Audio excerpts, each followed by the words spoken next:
Hello, how are you? Welcome back.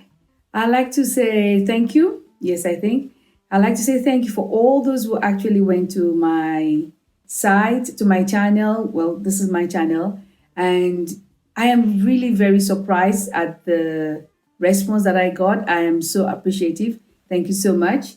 So, I've actually got two playlists there. So, I've got the one that talks about the mormon thing, and this is my reading stuff. So, what I'm reading or what I've read, I noticed that, oh, sorry.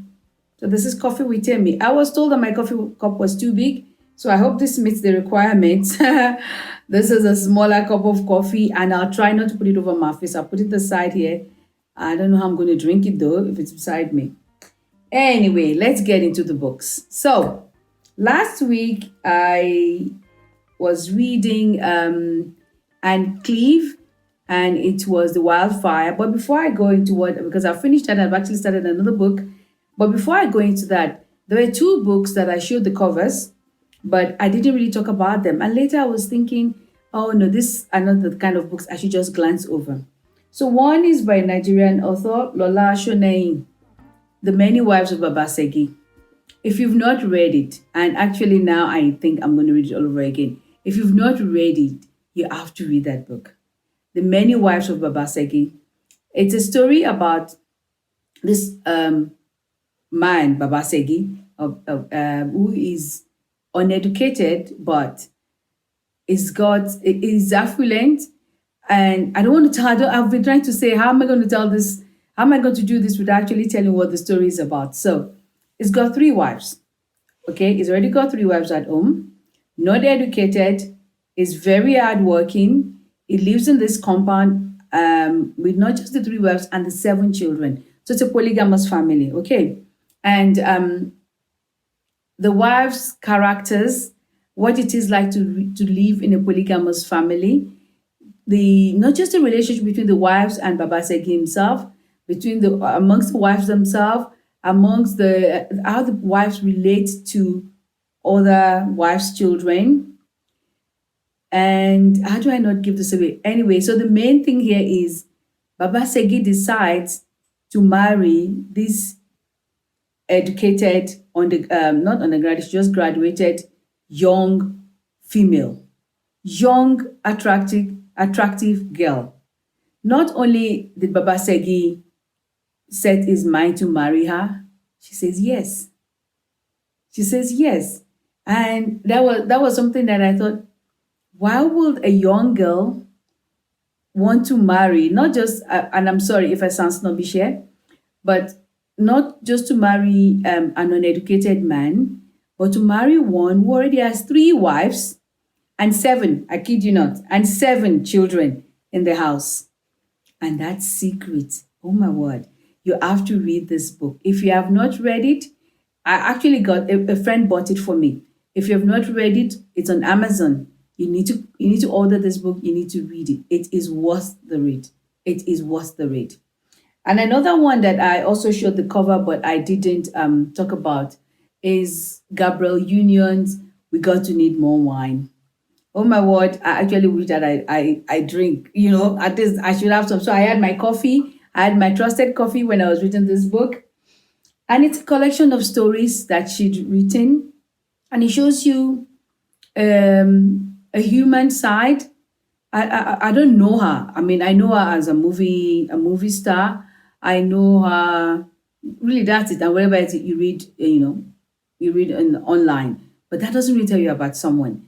It shows you she's just honest, but it's a girl thing. It's a girl thing. I think I'll say it's a girl thing. The book is a girl thing, but really, when she says we're going to need more wine, it's like, oh my word, did she say that? Did she do that? And she's just saying this in public, and she's funny, and she's some of the things touched me because I could relate with some of them, and some are like she also went through that, and some of the things that she also went through as a wife in her first marriage.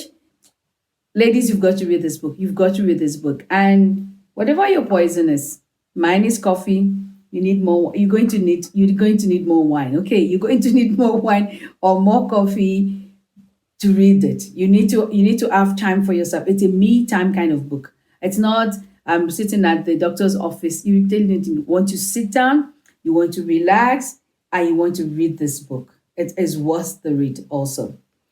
Now I want to say thank you to, you know who you are.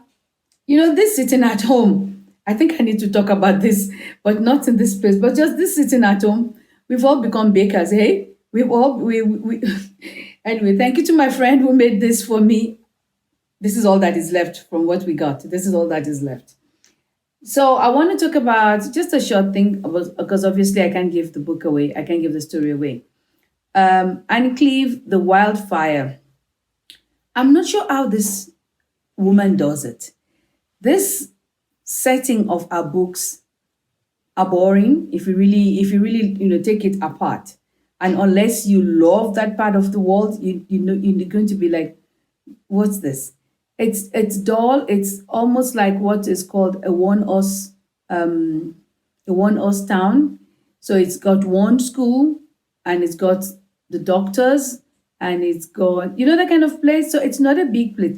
It's like it's an island. Okay, so it's an island. It's set on an island, and it's not like your Mediterranean island. You're sitting at the beach. You have your legs spread out. No, but notwithstanding that, and it's got regular people, regular ordinary people, and yet you are transported into this story. These ordinary people let you know that evil has an ordinary face, cruelty has an ordinary face, and you never, and I'm so glad I don't actually, you never ever guess who is going to be. So this is about, it's also about abuse in a way. It's about abuse, and it's I will explain it without giving the story away. It's about abuse and how it can go on for generations, and yet it's a detective. That's me. I'm not saying I don't read anything, but this is my main thing. And yet it's a detective book, and I just, again, I'm glad I've not watched it because like I said, some of our books have been put into series on TV, and it is so interesting. And at the end of it, there are just so many things I learned. I enjoyed about this book. Also about there's a child who is autistic, and relationships in when you come from a big city and then you move to a small place where everybody knows what's going on about everybody else. It's not easy when you've lived in the city and then you move into a small place. It's not easy. I used to think I wanted to live in a small place, and then I realized, oh, that's actually not me. I don't want to. I like the whole idea, the whole picture in my head. It's really nice, but I really don't want to. Anyway, so this is something that's interesting. No, read it. I can't find a way to explain the book without telling you what it's about. So you've got to, obviously somebody died. You've got to find out who killed who, and why. It's a bit like there used to be a TV series called The Motive, where from the beginning you see the person that killed, who did the killing. You see the killer, you see the victim, and now the why. Okay, but in this one, we don't know who killed.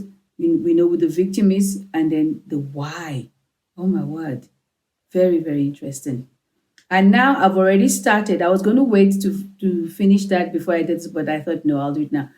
And I've started another book by Ian Rankin. And this is my fault that I didn't even know he wrote this book, because I found all these new people, all these new authors. Like I said, I discovered all these Scandinavian authors, and some I think some American ones, and Cleeve I think is British. So I'm finding all these new authors, and it made me forget all my old favorites. So this is a new book that I'm reading by Ian Rankin, and it is amazing. I don't know how he does it. It's got it's got the it's the ex cop, ex drunk, ex what will I call him, ex chain smoker, who somehow is friendly. I won't say they're friend with an ex or maybe current group. We never know with McCarthy. McCarthy. You never know who is him. But it's set in Wales.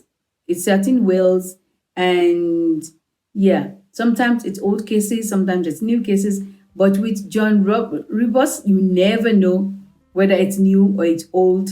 And even though he's retired, what is he still doing in the middle of the story? Somehow he always is in the middle of any investigation going on. So I'm going to tell you about that the next time.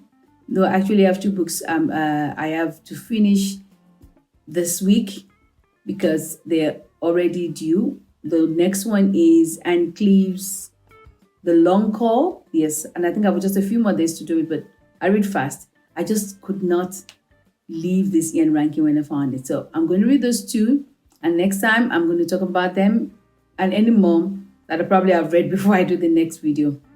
I hope I haven't been mumbling.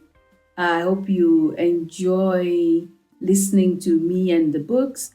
I just can't give. I can't. I'm not a reviewer. I'm not a big reviewer, so I'm not going to put down anything that I've read.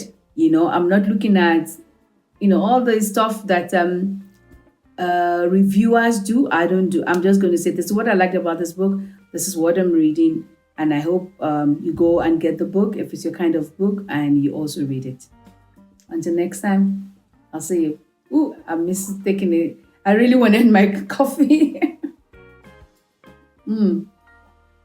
It's been Coffee with Temmi. Bye.